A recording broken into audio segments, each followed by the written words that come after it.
Muito bem, turma, vocês querem voltar naquela discussão? Só pedir para vocês não se atropelarem, pode ser, Pepe? Dá para ouvir os outros falarem sem interromper? Poxa, mas não interrompo ninguém, não. Poxa, falam isso para ele há tanto tempo e ele ainda não aprendeu. Dá para fazer isso? Eu sou sempre interrompido. Então vamos lá, por partes, Renato Batista. Não, eu acho que eu já apontei aqui. Os gastos que acusam o Moro de ter feito não foram gastos de campanha, e os que foram não o beneficiaram na eleição do Paraná. Esse que é o ponto. Esse é uma peça de ficção. O PP aqui traz um gráfico lá, logo ele que criticava muito lá o PowerPoint do Deltan. Isso daqui me parece uma espécie de PowerPoint que o Deltan tinha feito, só que agora é contra o Moro. É um absurdo isso. Estão querendo caçar o mandato de um sujeito pelo que ele fez, pelo histórico dele. Infelizmente, em algumas pessoas, elas só conseguem pensar em vingança contra aqueles que um dia os combateram. É isso que está acontecendo contra o Moro, seja no processo do STF, seja no processo no Tribunal Regional Eleitoral. Assim, Renato, vamos por partes. Primeiro que, infelizmente, a esquerda no Brasil ela é revanchista. Isso, de fato, concordo com você. Há várias perseguições da esquerda em relação a político de direita. Mas no que tange especificamente ao caso do Sérgio Moro, já havia uma jurisprudência, que são decisões reiteradas do Tribunal Superior Eleitoral, que falava que verba de pré-campanha, quando é utilizada de forma absurda, astronômica, e gera um desequilíbrio no processo eleitoral, é ilegal. Tanto é que, como você bem mesmo lembrou aqui, a senadora por Mato Grosso do Sul foi cassada sob o mesmo argumento do Moro. Então não dá para você falar que nesse ponto específico o Sérgio Moro está sendo injustiçado. Mostra o gasto. Quando eu pego, por exemplo, os gastos da pré-campanha do Sérgio Moro, chegam a 20 milhões de reais. Se isso não gera um desequilíbrio na disputa, eu não sei o que é desequilíbrio. Só um minuto, Renato Batista, vamos lá.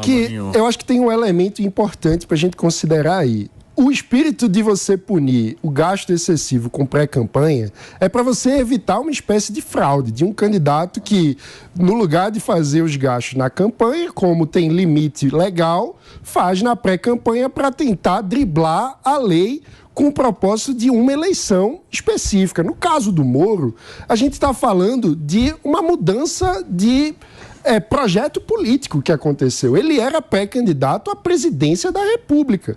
E aí a questão é, para isso configurar como uma fraude para a eleição do Senado, você tem que conseguir mostrar que, desde o início, quando ele estava no Podemos e se lançou pré-candidato à presidência, o grande objetivo dele era, na verdade, catapultar uma eleição para o Senado por outro partido no Paraná. E eu acho muito difícil mostrar isso. E mais, mano, ainda tem a questão que é o seguinte: o que se coloca nessa peça são gastos que foram feitos pelo partido, pelo Podemos. Todos os partidos realizam gastos. Todos os partidos têm empresa de comunicação, têm assessoria de imprensa. Tudo isso é feito por todos os partidos. Mas só com o Moro é colocado como se o gasto tivesse sido para ele, para a pré-campanha dele, o que é um absurdo. E outra, se a gente levar esse gasto feito pelo partido para a comunicação do partido, então a gente deveria estar falando de caçar todos os candidatos eleitos pelo Podemos, porque todos poderiam ter utilizado a empresa de comunicação, a assessoria de imprensa e qualquer outro gasto que foi feito pelo partido e não pela campanha do Moro. Pediu antes de você. Você aguenta aí. Olha, eu entendo o argumento do Renato, mas nesse caso, Renato, quando um partido tem um pré-candidato à presidência da República, toda a estruturação do partido gira em torno disso. Inclusive, na hora da montagem das nominatas, né, para quem está escutando a gente, nominata é o conjunto de candidatos que vai disputar dentro de um determinado partido. Quando você está montando a sua nominata, o partido toma uma decisão, inclusive, de não ter um candidato a cargo majoritário para exatamente poder economizar os recursos da candidatura majoritária e poder distribuir... Deixa eu só receber quem nos acompanha pelo rádio. São 10 horas e 27 minutos. Para você que sintonizou agora na programação da Jovem Pan, a gente está repercutindo sobre esse inquérito aberto contra o ex-juiz da Lava Jato e atual senador da República, Sérgio Moro. Pode seguir, Ju. Agora a gente está comentando sobre o suposto abuso do poder econômico, né, Paulinho? Isso. Então, nessa outra ação, Eu entendo que sim, que vale a pena uma investigação. Ninguém aqui tem que afirmar nada ainda. Eu concordo que os gastos precisam ser avaliados e tudo mais. Mas um partido, quando ele tem uma expectativa de ter um presidente da República, um candidato a presidente da República, ele monta toda a estratégia em torno disso.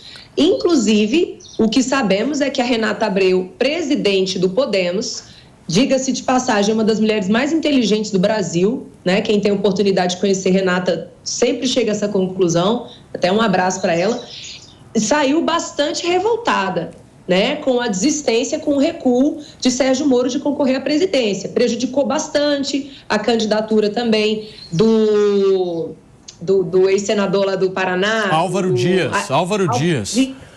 Que é um queridíssimo também. Agora, na questão dessa discussão, do inquérito que foi aberto agora no STF, sobre o qual ainda há sigilo total, então ninguém pode falar, ninguém sabe exatamente do que se trata, a gente sabe que foi levado para um campo político, essa discussão foi levada para um campo jurídico, na realidade, mas o estado do Paraná é um estado extremamente conservador.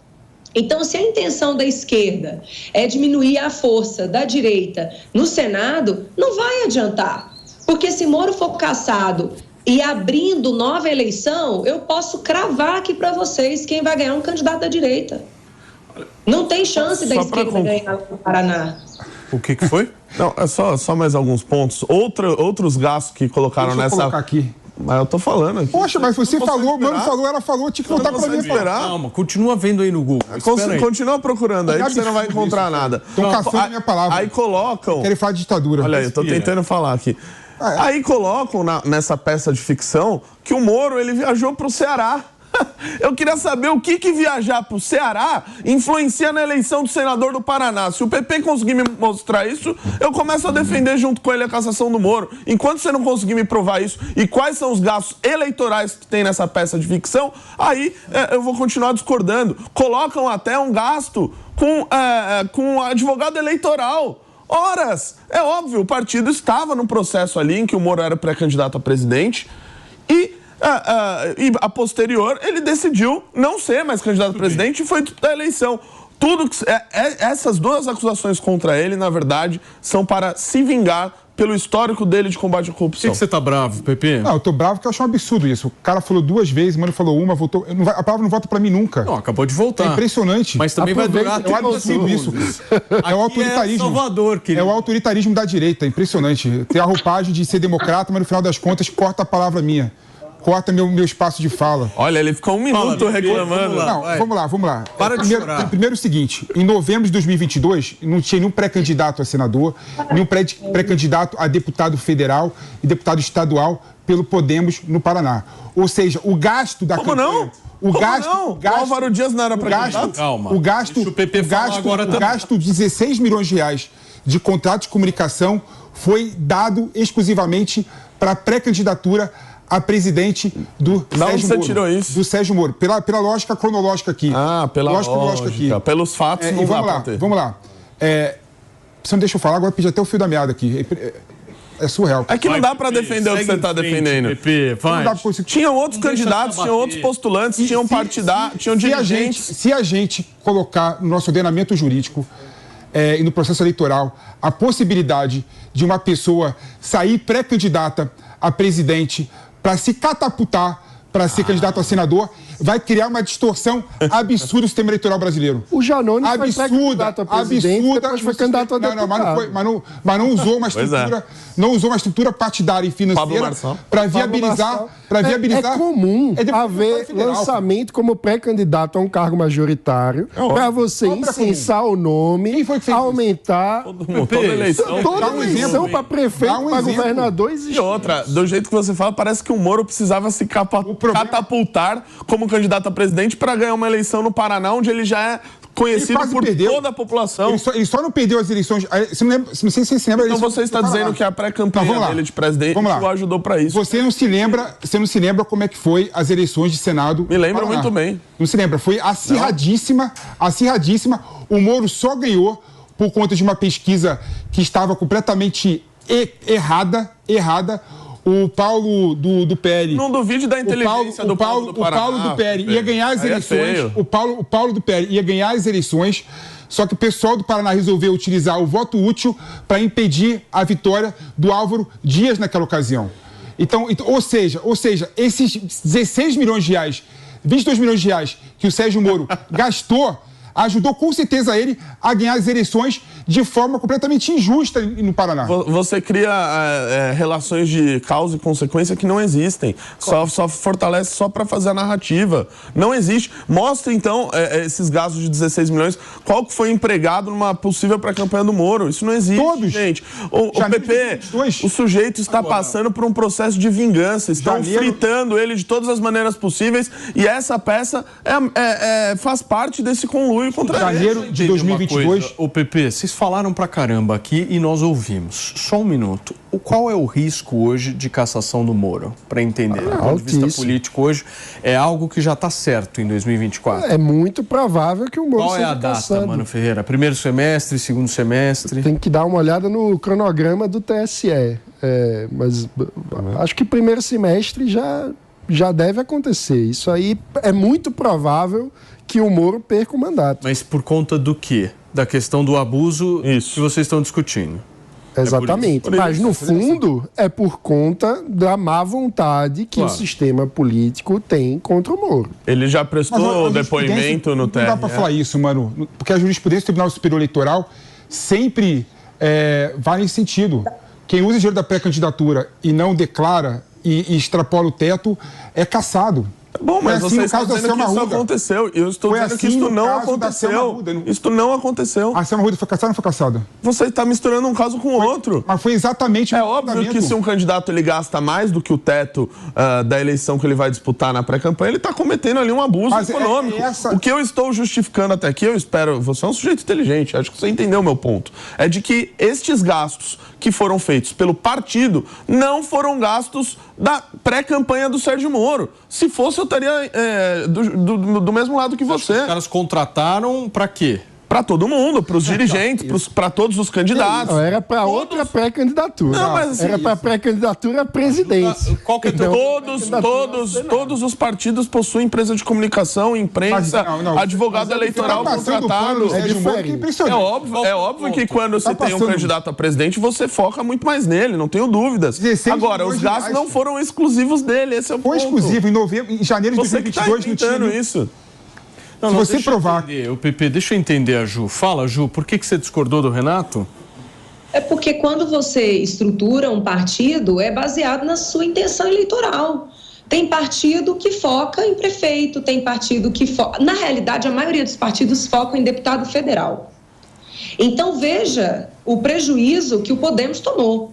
Porque ele pegou o recurso dele, jogou na pré-candidatura do Sérgio Moro, e aí, Renato, eu discordo de você no sentido de uma simples viagem do Sérgio Moro no Nordeste faz sim uma diferença no nome dele, ele é falado pela imprensa, ele entra ali nos trending topics, então assim, ele sempre vai ter benefício, né, de uma candidatura, de ser postulante a uma candidatura majoritária, sobretudo a do presidente da República. Então o candidato ele se beneficia sim disso. Se ele fez de propósito já pensando em recuar, a gente não consegue avaliar a intenção de uma pessoa, a gente não tem que falar sobre o né? Mas assim, o fato é que o Podemos, ele montou toda essa estrutura de comunicação, de advogado eleitoral robusta para dar conta de uma candidatura de Sérgio Moro, que eu tenho certeza que o risco político dele sempre foi avaliado, né? Inclusive na fala, né, do ministro Ricardo Lewandowski sobre, agora voltando ao caso do inquérito contra Sérgio Moro, me chamou a atenção que foi mencionada Rosângela Moro. Então, a gente fazendo uma leitura nas entrelinhas, fica uma mensagem bem clara ali, na realidade. O foco não é apenas Sérgio Moro, não. O foco é a esposa dele que carrega o sobrenome dele. Então, já se entende que apenas destruir a figura do titular, digamos assim, não é suficiente para acabar com o legado. Então, a intenção é ir atrás dela, de alguma maneira também. Eu acho que serão cenas dos próximos capítulos. Se a gente observar um pouco o que está acontecendo agora com Michele Bolsonaro, as ameaças que ela vem recebendo, né, dizem muito respeito a isso. Assim, o nome tem uma força muito grande na política, né? Só para completar o caso, Paulinho, rapidinho, o Sérgio Moro, depois que ele desistiu da candidatura a presidente da República, ele tentou ser senador em São Paulo. Isso mostra mais ainda de que qualquer gasto tenha sido feito, não houve a intenção de beneficiá-lo na eleição do Paraná. Só isso, para mim, já bastava. Muito bem. Gente,